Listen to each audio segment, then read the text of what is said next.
नमस्कार दोस्तों, मैं हूं दिनेश किवोरा। स्वागत है आपका न्यूज टाइम एसएस न्यूज के इस लाइव अंक में। दोस्तों, आज के काल में भारतीय जनता पार्टी का स्वरूप क्या एक राजनीतिक दल के रूप में है या किसी और रूप में है? कॉर्पोरेट कल्चर तो मोदी जी पहले ही लेकर आ गए थे, सीईओ हो, एमडी हो, लेकिन यहां पर तो मोदी जी एक एम्परर के रूप में है, चक्रवर्ती सम्राट के रूप में है। लेकिन पिछले 10 सालों में जो इनके कार्यकलाप रहे हैं और जो इनका फौलादी शिकंजा रहा है, उन्हें देखकर मुझे कुछ ऐसी कंपनियों की याद आती है, मैं नाम नहीं लेना चाहूंगा, जिनका विभिन्न क्षेत्रों में बड़ा प्रभुत्व है या एक किस्म की मोनोपोली है, और ऐसी मोनोपोली कि उसके सामने दूसरा कोई आए तो टिक नहीं पाता है। तो भारतीय जनता पार्टी को उस स्वरूप में ढाल दिया गया है जिसे हम ये कहते हैं कि आउटराइट एक सेल्स और मार्केटिंग फर्म है, जिनका काम अपने प्रोडक्ट को मार्केट करना है। जब मैं कहता हूं मार्केट और सेल्स दो अलग चीजें हैं, तो मार्केटिंग का मतलब है कि अपना प्रचार प्रसार करना है, अपनी चीजों के बारे में बढ़ा चढ़ाकर बताना है। अगर आप गेहुआ कलर के भी हैं तो हो सकता है आप हमारी क्रीम लगाएंगे तो एकदम से गोरे चिट्टे हो जाएंगे, और ऐसी प्रोडक्ट मार्केट में उत्पाद आपको धड़ल्ले से बिकते हुए पहले भी मिलते थे, आज भी मिलते हैं। हालांकि कुछ बैन भी हो चुके हैं, लेकिन उसके बावजूद भी इस किस्म के प्रोडक्ट मार्केट में है। या फिर सर पे लगाने वाला तेल हो, या कोई खाने के बिस्कुट हो, या फिर कोई शैम्पू हो, कोई भी प्रोडक्ट हो सकता है। जब उसकी मार्केटिंग की जाती है तो आपको इस बात का आभास दिलाया जाता है कि इससे बेहतर बाजार में कुछ नहीं है। जब इससे बेहतर कुछ नहीं है तो जो सेल्समैन होते हैं उनको उस मार्केटिंग के आधार पर अपनी चीजों को बेचने में आसानी होती है। तो बीजेपी इस समय सेल्स एंड मार्केटिंग फर्म के रूप में फर्मली काम कर रही है। दूसरा, इनका एक और भी दायित्व होता है मार्केट में। अगर कोई व्यक्ति उठ रहा है तो उसे खरीद लो, यानी कि उसकी मोनोपोली भी अपने ले लो। कभी कभी ये चीजें फेल भी हो जाती हैं। अगर बाइजू का एग्जांपल लें तो बाइजू ने एक आकाश ट्यूटोरियल था जो इंडिया का काफी फेमस ट्यूटोरियल था, उसको खरीद लिया। खुद तो डूबे, आकाश को भी ले डूबे, उनकी पेमेंट देने में भी दिक्कत हो गई। तो कभी कभी ऐसा होता है कि इंसान अपनी स्ट्रेटजी के अंदर ही मारा जाता है, और सामने से कोई एक और आपके सामने फर्म ऐसी आ जाती है जो आपका भी एक तरह से क्या कहते हैं कि मोर स्मार्टर कह सकते हैं। लेकिन बीजेपी एक काम बड़ी बखूबी कर रही है कि वो देश को बेच सकती है, देश के एसेट्स को बेच सकती है, दलों को बेच सकती है, दलों को खरीद सकती है, और चुने हुए प्रतिनिधियों को खरीदने बेचने में तो इन्हें बड़ी महारत हासिल है। चाहे वो कर्नाटक में हो, मध्य प्रदेश में हो, या भारत के बाकी राज्यों में हो, इनके पास मार्केटिंग का ऐसा विंग है जो सुबह से लेकर शाम तक यही काम करता है कि अपने को मार्केट करो और खरीदो और बेचो। और ये इसे ऐसी तत्परता से करते हैं कि जिसे कहते हैं साम दाम दंड भेद, कोई उसमें कसर नहीं छोड़ते कि अगर किसी चीज को हथियाना है तो लेना ही है, वो बच के जा नहीं सकता। तो जैसे कई बार बिजनेस के अंदर सारी स्ट्रैटेजीज, रणनीतियां अपनाई जाती हैं, भारतीय जनता पार्टी हर किस्म की रणनीति को अपनाए जाते हैं।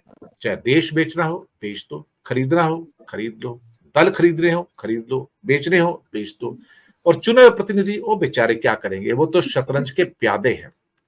इसी विषय पर बात करने के लिए आज हमारे साथ जो प्रबुद्ध पैनल मौजूद है, मैं परिचय करवाता हूं। हमारे साथ में आत्मजीत सिंह जी, वरिष्ठ विश्लेषक, आपका स्वागत है। और हमारे साथ गुजरात से हिमांशु भयानी जी, आपका बहुत बहुत स्वागत है। और हिमांशु जी भी बहुत अच्छे ढंग से जानते हैं, क्योंकि ये तो बिजनेस पत्रकार भी रहे हैं, और आत्मजीत सिंह जी भी एक तरह से क्या कहते हैं कि मैं उनको संपूर्णतः एक बिजनेस एनालिस्ट के रूप में ही देखता हूँ। पॉलिटिकल तो वैसे आते हैं। आत्मजीत जी, इससे पहले मैं आपके पास आऊं, मैं हिमांशु भाई के पास आता हूँ। हिमांशु जी अपनी गुजरात की क्या कहते हैं ना, जो ट्रेडिंग की पृष्ठभूमि है उसको जो उनकी समझ है उसको लेकर आते हैं। हिमांशु जी, इससे बढ़िया फर्म क्या हो सकती है? बीजेपी से बढ़िया सर, सेल्स भी करती है, मार्केटिंग भी करती है, अपने चुने हुए प्रतिनिधियों को बेच सकती है, खरीद सकती है, पार्टीज को बेच सकती है, खरीद सकती है, देश को खरीद सकती है, बेच सकती है। सर हिमांशु जी, देखिए, अगर आप गुजरातीज की बात करें तो उनका जो बिजनेस माइंड होता है वो स्पेक्युलेटिवली कैलकुलेटिव और कैलकुलेटिवली स्पेक्युलेटिव होता है। तो अच्छा। उसमें वो क्या किस तरीके से लगा के चलते हैं ये आपको समझना पड़ता है। आप शेयर बाजार ले लीजिए, आप मैन्युफैक्चरिंग सेक्टर ले लीजिए, या कोई भी जगह ले लीजिए। एक बहुत ही बड़े बुजुर्ग थे, एक बहुत ही reputed corporate I mean entity में वो कॉर्पोरेट अफेयर्स के हेड थे। उन्होंने एक बात कही थी मुझसे, वो मैं यहाँ पे कहना चाहूंगा कि महाराष्ट्र और गुजरात के जो बॉर्डर के गांव है, वहां पे जब मतलब हिस्टोरियंस ने जब स्टडी किया था तो वहां पे पाया गया था कि गुजरात के बॉर्डर के गांव में गणित सिखाया जाता था, उसके ऊपर ज्यादा तवज्जो दी जाती थी। जबकि महाराष्ट्र के जो बॉर्डर के गांव थे वहां पे लैंग्वेज के ऊपर ज्यादा तवज्जो दी जाती। तो इस चीज से आप समझ लीजिए कि ये जो माइंडसेट है पूरा मैथमेटिक्स का, ये कहां से आता है। दूसरी बात, एक जमाने में हमने देखा था कि चंद्रबाबू नायडू ने अपने आप को जिस तरीके से एक कॉर्पोरेट अवतार में पेश करने की कोशिश की थी इंडियन पॉलिटिक्स में, हालांकि वो कुछ हद तक कामयाब हुए, कुछ हद तक कामयाब नहीं हुए। खास करके उनका जो मतलब एक विजन या ब्लूप्रिंट था वो अर्बन ऑडियंस को बहुत पसंद आया था। अर्बन ऑडियंस को यहाँ तक पसंद आया था कि एक जमाने में एक बड़े उद्योगपति ने उसका जो जमावड़ा होता है उद्योगपतियों का, उसमें कहा था कि he is the future CEO of India and the future prime minister of India, यहां तक उनको बोल दिया गया। लेकिन रूरल बेल्ट से जिस तरीके से उनका एक्सेप्टेंस नहीं हुआ उनकी बातों को लेकर, या उनकी जो पॉलिसीज थी वो परकोलेट नहीं हुई थी उस पर, तो कहीं ना कहीं मुझे लगता है जब नरेंद्र मोदी साथ में आए तो पहली उन्होंने एक प्रेस कॉन्फ्रेंस भुज में की। भुज जब वो गए थे तो भुज में एक प्रेस कॉन्फ्रेंस की थी, हालांकि तब ये सोशल मीडिया मीडिया इतना नहीं था। तो तब जो उन्होंने बात रखी थी ना, उससे एक बात क्लियर थी कि वो ब्लूप्रिंट लेके आए थे गुजरात की, और तब ये ब्लूप्रिंट गुजरात तक सीमित थी। और ये जो बात आ रही थी उसमें तब क्लियरली कहीं ना कहीं उसमें मतलब एक आभा दिख रही थी कि चंद्रबाबू नायडू जहां पे फेल हुए वहां पे मुझे फेल नहीं होना है। वो सब हुआ। आप देख लीजिए 2002 के राइट्स में बहुत सारे कॉर्पोरेट ग्रुप के जो हेड्स थे उन्होंने क्रिटिसाइज किया था नरेंद्र मोदी को, लेकिन धीरे धीरे वो लोग भी यहाँ पे आपके अपना मतलब बेस बना चुके हैं, काम करते हैं। और उन्होंने तो यहाँ तक कह दिया था कि if you are not in it's stupid if you are not in Gujarat. तो वो वही उद्योगपति थे जिन्होंने इनको क्रिटिसाइज भी किया था एक जमाने में। तो धीरे धीरे जिस तरीके से कॉर्पोरेट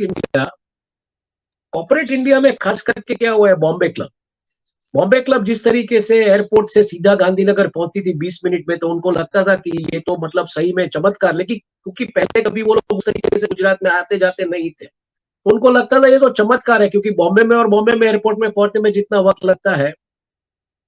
तो यहाँ पे तब से ये मार्केटिंग शुरू हुई, कॉर्पोरेट्स ने इनके ऊपर मतलब एक दाव लगाना शुरू कर दिया। वो नेशनल हाईवे था हालांकि, जहां से कनेक्ट होता था एयरपोर्ट से गांधीनगर का जो रास्ता।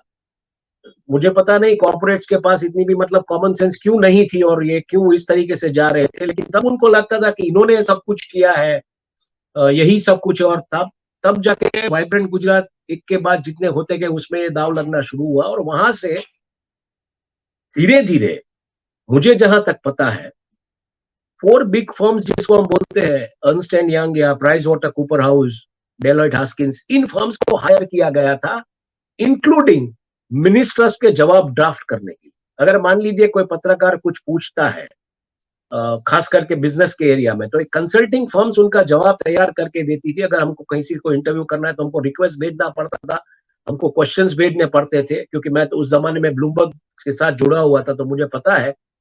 और जो जवाब मतलब मंत्री के टेबल पे जो पेपर पड़ा हुआ है, ऐसे आप एज अ जर्नलिस्ट आप मतलब एक रिवर्स रीड कर सकते हैं, लोगो दिखता है आपको, तो उनके लेटर पेड पे वो जवाब तैयार होके आते। और इस दिशा में ये सब हुआ है। तो कहीं ना कहीं पहले से एक स्ट्रक्चर्ड तरीके से और जो संगठन था बीजेपी का, उसमें ये सब था।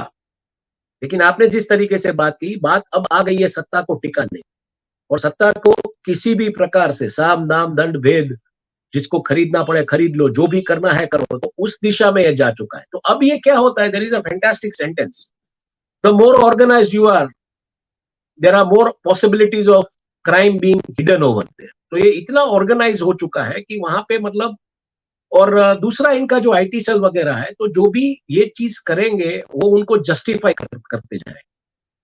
थोड़ा सा आप देख लीजिए, पहले जो विरोध के सुर उठते थे वो आम जनता से नहीं उठते थे, मैं दावे के साथ कह सकता हूं, क्योंकि आम जनता कभी विरोध करने जा नहीं सकती थी पॉलिटिकली। मतलब देश का आप इन्फ्लेशन का हाल देख लीजिए, एम्प्लॉयमेंट का हाल देख लीजिए, तो विरोध कौन करता था? विरोध यही लोग करते थे, यही लोग मतलब ऑप्टिक्स बिल्ड करते थे। जैसे स्मृति ईरानी जी एक जमाने में गैस का सिलेंडर लेके आ गई थी, अपने मतलब छाती पीटती थी, कूटती थी महंगाई को लेके।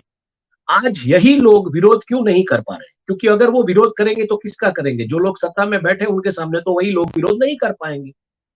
तो विरोध जो दिखता था वो भी प्रजा का नहीं था, वो भी राजनीतिक पार्टियों का विरोध हुआ करता था। और आज वही राजनीतिक पार्टियां सत्ता में आ गई है। वो सरकार फिल्म में जो डायलॉग है ना कि पावर में जो होता है उसका सही होता है, वो अगर गलत करता है तो भी सही होता है। तो एग्जैक्टली यही हुआ है। और दो चीजें आती है इसमें। जिस तरीके से ब्यूरोक्रेट्स वगैरह को मैं पहले भी कह चुका हूं कि गुजरात में अगर आप देखने जाए तो जिस तरीके से विपक्ष खत्म हुआ है, बाद में सिविल सोसाइटी खत्म हुई है। सिविल सोसाइटी से निकलने वाली जो आवाजें थी वो खत्म हुई। अभी हाल ही के दिनों में लास्ट वीक एक पत्रकार है तुषार बशिया करके, उसने सूरत में कुछ 12 दिनों से एक वीडियो वायरल हुआ था। किसी छोटी 4 साल की बच्ची के साथ कोई मजदूर छेड़छानी कर रहा था, उसका सीसीटीवी वीडियो वायरल हुआ था। उन्होंने 24 तारीख को स्टोरी, अब 24 तारीख को जो स्टोरी की तो उनके ऊपर जो रिपोर्टर था उसने ब्लर ब्लर करके सब एक तरीके से सवाल किया था कि क्यों इसके ऊपर आप एक्शन नहीं लेते हो। उन्होंने पुलिस वाले के साथ भी बात की थी, जो कंसर्न पुलिस इंस्पेक्टर थे। तो उन्होंने कहा कि भाई ये मजदूर है, यहाँ वहां घूमते रहते, ये पता नहीं हमको, लेकिन ये वो करके। तो इन्होंने इसके ऊपर स्टोरी की कि ऐसा नहीं चलना चाहिए, ये तो एक इसके ऊपर एक्शन लेना चाहिए। तो उस रिपोर्टर के ऊपर पॉस्को लगाया। आप सोच सकते हैं, जो रिपोर्टर अहमदाबाद और सूरत का डिस्टेंस आप सोच लीजिए, उसके ऊपर पॉस्को लगाया गया, उसके ऊपर आईटी एक्ट की कई कलम लगाई गई, उसके ऊपर केस किया गया। तो सिविल सोसाइटी से ये आवाज कि ये कुछ गलत हो रहा है और पुलिस को इसके ऊपर संज्ञान लेके काम करना चाहिए, ये भी मतलब एक पूरा एक इस दिशा में चला जा चुका है। दूसरा क्या हुआ है, जैसे मैंने कई बार किसी भी बहुत सारे मंच पे कहा है कि गुजरात में पत्रकार जो थे, गुजराती पत्रकार, उन्होंने हमेशा इस मुद्दे को लेकर बहुत आवाजें उठाई है। 96 से बीजेपी पावर में है, तो ये इनको जानते थे बहुत अच्छे। अगर आप किसी भी जयनारायण भाई से भी अगर आप बात कर लेंगे तो बहुत सारे जो पीढ़ पत्रकार, जो वरिष्ठ पत्रकार थे, वो इनको जानते थे, इनकी मॉडल्स को जानते थे, बहुत बार आवाज उठाते थे। लेकिन कहीं ना कहीं वो ओनर्स के ऊपर से फिर वो सब मैनेज हो जाता था। 95-96 में टीवी की पत्रकारिता शुरू हुई। अब टीवी की पत्रकारिता में गुजराती पत्रकार इतने नहीं थे क्योंकि तब नेशनल चैनल्स हुआ करते। और ये जो पत्रकार बाहर से आए, इनको रेड कारपेट दिया गया ये गवर्नमेंट की तरफ से, इनको मतलब सब कुछ ट्रीटमेंट दिया गया। और तब से गोदी मीडिया आज का नहीं है, गोदी मीडिया का फिनोमिना गुजरात में सक्सेसफुली इंप्लीमेंट हो चुका है। आज की तारीख में मतलब जो पत्रकार थे जो बाहर से आए थे गुजरात से, उन्होंने इसको पूरा एक मतलब एक स्टैचर दिया। और टेलीविजन की पत्रकारिता थी उस जमाने में, बाद में सोशल मीडिया गया। तो अब तो क्या हो गया है, कब को इनको पत्रकारों की भी जरूरत। तो ये पूरा का पूरा इस दिशा में आगे बढ़ा। और slowly and gradually Gujarati mindset जो है, गुजरात के लोग क्या बोलते हैं, लॉ एंड ऑर्डर एकदम सही होना चाहिए, आप पैसा ले लीजिए, आपको जो करना है कीजिए। तो ये जो बिजनेस माइंडसेट है, उसकी वजह से जो ऑर्गेनाइज फॉर्म और जो चंद्रबाबू नायडू जहां पे फेल हुए थे, वहां से इसलिए पिकअप कर गया। और अल्टीमेटली बात आ गई जमीन के दाम। आज गुजरात में अगर जो भी प्रॉस्पेरिटी है वो जमीन की, आप मतलब पूरे इंडिया में अगर मैं बात करूं तो जो पैसा है वो जमीन का है। वो किसी मतलब किसी ने कोई सॉफ्टवेयर बनाया, किसी ने आईपैड बनाया, या किसी ने कोई मतलब इनोवेशन किया, उसका पैसा नहीं है कि पूरी दुनिया आपकी चीज खरीद रही है। आपका वर्ल्ड ट्रेड में हिस्सा 1.75%। तो ये पैसा है वो जमीन का है। और इस वजह से जब पैसा भी आ गया, एक ऑर्गेनाइज स्ट्रक्चर भी था, तो मतलब डेफिनेटली किसी कॉर्पोरेट कंपनी के पास जैसे अपना एक मार्केट शेयर आ जाता है, वो जिस तरीके से ऑर्गेनाइज करती है और बाद में जो अच्छे अच्छे काम करने वाले होते हैं दूसरी कंपनी में, उसको खरीद लेती है। उस कंपनी का हार्ड मांस चमड़ा सब कुछ निकाल के अल्टीमेटली उसको स्केलेटन बनाती है, और उसका स्केलेटन वैल्यूएशन पे उसका दाम लेके खरीद। ये कॉर्पोरेट में हुआ है बहुत सारी बार, यही चीज यहाँ पे हुई। तो मैं यही कह रहा हूं कि ये जो ऑर्गेनाइज स्ट्रक्चर है, आने वाले दिनों में विपक्ष तो खत्म हुआ ही हुआ है, लेकिन आने वाले दिनों में मैं जो देख रहा हूं, सब बोलते हैं कि आईपीसी में चेंजेस इसलिए आए कि शायद कल को ये सत्ता में ना रहे तो इनको समस्या होगी। मैं बोलता हूँ ये इससे भी ज्यादा खतरनाक तरीके से सब कुछ पावर में कंट्रोल में लेने वाले, इसलिए ये पूरा का पूरा जो ये जिस तरीके से ये पूरा हुआ है, इसमें आने वाले दिनों में सिविल सोसाइटी में से आवाज निकलना शायद मुझे लगता है मुमकिन नहीं होगा। जी। अ,